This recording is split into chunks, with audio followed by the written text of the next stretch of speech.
नमस्कार विद्यार्थी मित्र मैत्रिणींनो, MPSC उपयुक्त चालू घडामोडी या आपल्या यूट्यूब चॅनलवर सर्वांचे स्वागत आहे. आज आपण बघणार आहोत 27 मे 2023च्या काही महत्त्वाच्या चालू घडामोडी. चला तर मग सुरुवात करूया. Let's start.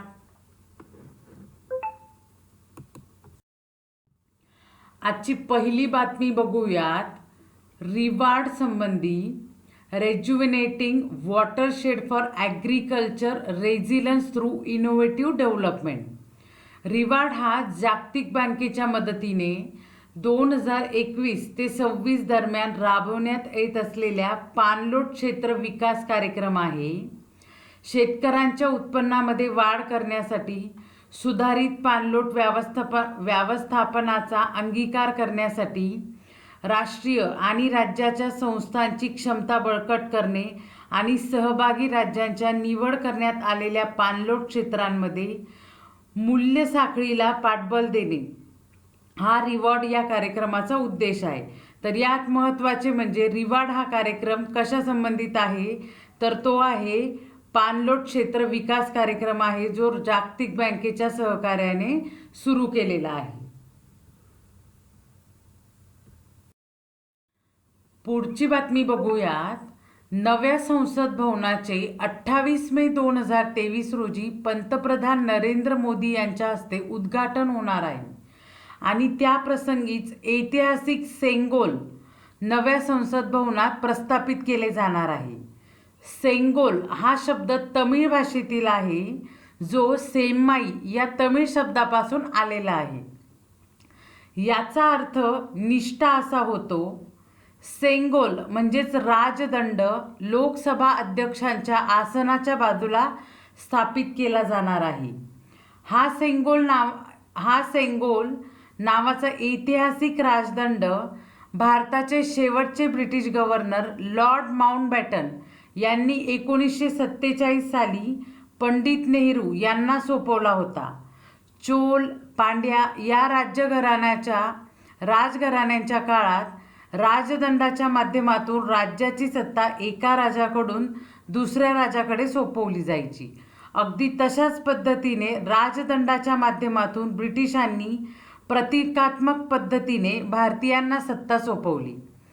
अलाहाबाद संग्रहालयात दुर्मिळ कला संग्रह म्हणून ठेवलेली सोन्याची काठी आतापर्यंत नेहरूंची सोन्याची काठी म्हणून ओळखली जात आहे.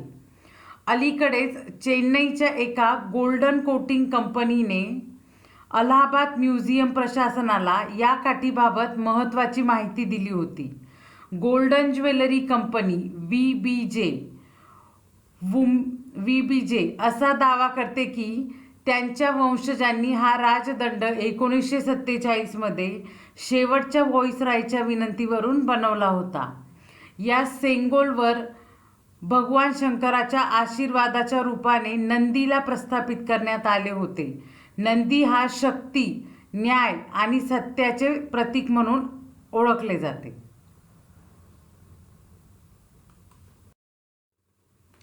पुढची बातमी बघूयात. 75 रुपयाचे विशेष नाणे सरकार जारी करणार आहे. देशाच्या नवीन संसदेचे उद्घाटन होणार आहे. पंतप्रधान नरेंद्र मोदी 28 मे 2023 रोजी नवीन संसद भवनाचे उद्घाटन करतील. नवीन संसद भवनाच्या उद्घाटनानिमित्त भारत सरकार 75 रुपयाचे विशेष नाणे जारी करणार आहे. हे विशेष नाणे भारताच्या स्वातंत्र्याला 75 वर्ष पूर्ण झाल्याच्या निमित्ताशी देखील संबंधित असणार आहे. म्हणजेच 75 वर्ष भारताच्या स्वातंत्र्याला पूर्ण झाल्यानिमित्त आणि नवीन संसद भवनाचे उद्घाटन होणार आहे, म्हणून 75 रुपयाचे विशेष नाणे जारी केले जाणार आहे. विशेष नाण्याच्या एका बाजूला अशोक स्तंभाचे लायन कॅपिटल असेल. जे अशोक स्तंभ आहे त्याच्यावरचे जे सिंह आहे त्याचं चित्र विशेष नाण्याच्या एका बाजूला असणार आहे. त्याच्या खाली सत्यमेव जयते लिहिलेले असेल. डावीकडे देवनागरी लिपीत म्हणजेच मराठीत भारत आणि उजवीकडे इंग्रजीत इंडिया असे लिहिलेले असेल. या नाण्यावर लायन कॅपिटलच्या खाली रुपयाचे चिन्ह आणि 75 रुपयाचे मूल्य लिहिलेले असेल. या विशेष नाण्याच्या दुसऱ्या बाजूला नवीन संसद संकुलाचे चित्र असेल. आता जी नवीन संसद भवनाची इमारत तयार झाली आहे त्याचे चित्र दुसऱ्या बाजूला राहणार आहे. तेथे वरच्या बाजूला मराठीत लिहिलेले राहील संसद परिसर, तर खालच्या बाजूला पार्लिमेंट कॉम्प्लेक्स असे लिहिलेले राहणार आहे. नव्या नाण्याचा आकार गोलाकार असून त्याचा व्यास 44 मिलीमीटर असेल. 35 ग्रॅमचे हे नाणे 4 धातूंचे असेल. 50% चांदी, 40% तांबे, 5% निकेल आणि 5% जस्त असे हे 4 धातूंनी मिळून हे नाणे बनलेले असेल. पंतप्रधान नरेंद्र मोदी यांच्या हस्ते नवीन संसद भवनाचे उद्घाटन होणार आहे.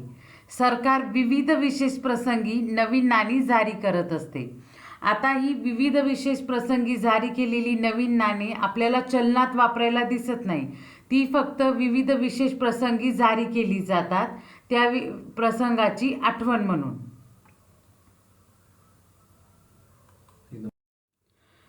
पुढची बातमी बघूया. 5 वेळेचा बुद्धिबळ विश्वविजेता असलेल्या मॅग्नस कार्लसनने grand chess tour Superbet rapid blitz Poland 2023 हा किताब जिंकला आहे. नॉर्वेच्या मॅग्नस कार्लसनला $40,000 बक्षीस मिळाले आहे. त्याने पोलंडच्या जॉन क्रिस्टफ डुडाला पराभूत केले आहे. यात महत्त्वाचे म्हणजे grand chess tour Superbet rapid blitz ही स्पर्धा बुद्धिबळाशी संबंधित आहे, जी जिंकलेली आहे मॅग्नस कार्लसनने. त्याने हरवलेले आहे पोलंडच्या जॉन क्रिस्टफ डुडाला. पुढची बातमी बघूयात.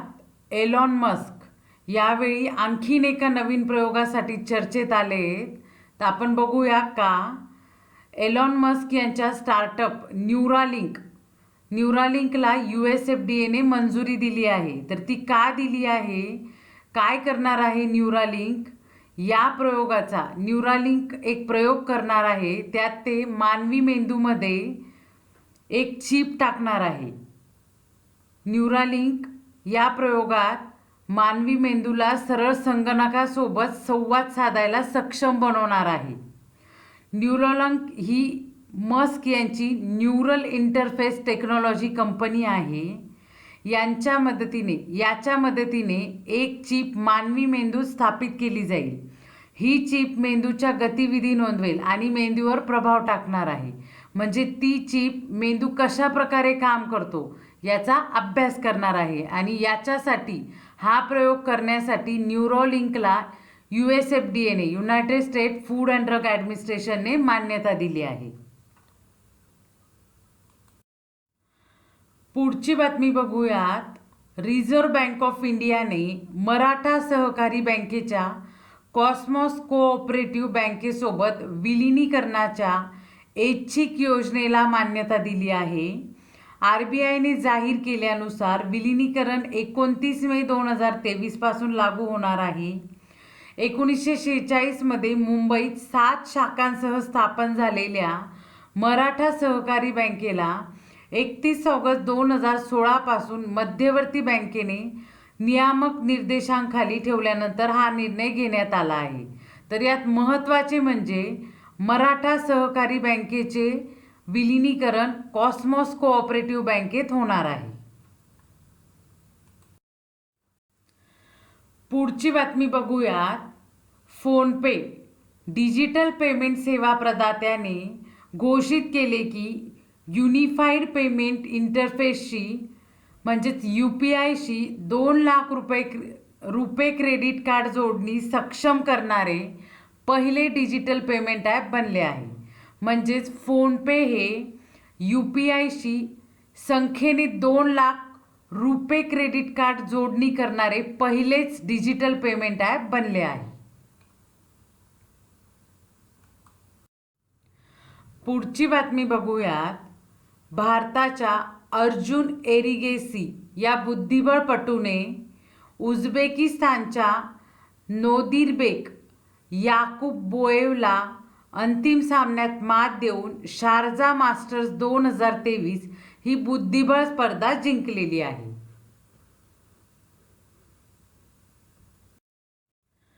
पुढची बातमी बघूयात.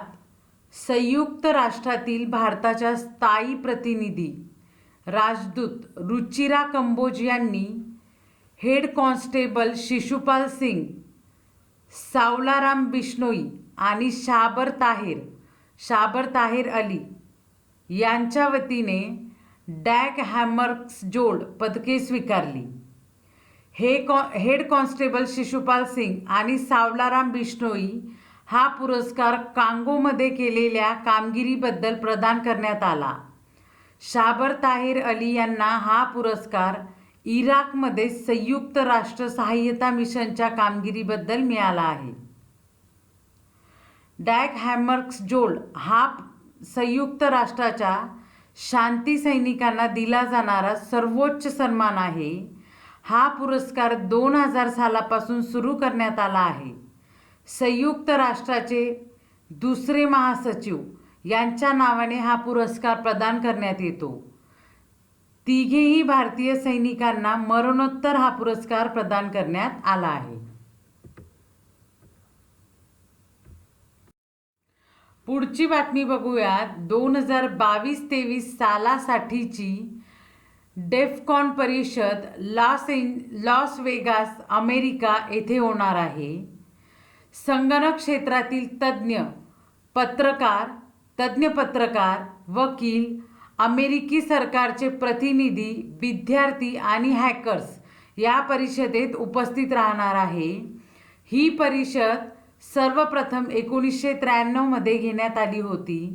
संगणक क्षेत्रातील संशोधन, हॅकिंग आणि इतर सर्व नवीन माहितीसाठी ही परिषद व्यासपीठ उपलब्ध करून देत आहे. पुढची बातमी बघूयात. Tropics time resolved observations of precipitation structure and storm हा प्रकल्प NASA, national aeronautics space agency, America राबवत आहे.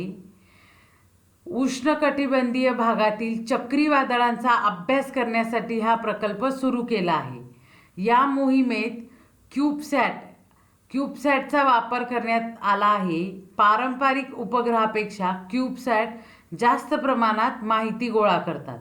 तर यात महत्त्वाचे म्हणजे ट्रॉपिक्स हा प्रोग्राम कुणाचा आहे किंवा हा प्रकल्प कुणाचा आहे तर नासाचा आहे. आणि हा प्रकल्प कशा संबंधित आहे तर उष्णकटिबंधीय भागातील चक्रीवादळांचा अभ्यास करण्यासाठी हा प्रोग्राम सुरू केलेला आहे नासाने. पुढची बातमी बघूया. 100 days 100 pays 100 days 100 pays नावाची मोहीम नुकताच RBIद्वारे सुरू करण्यात आली आहे.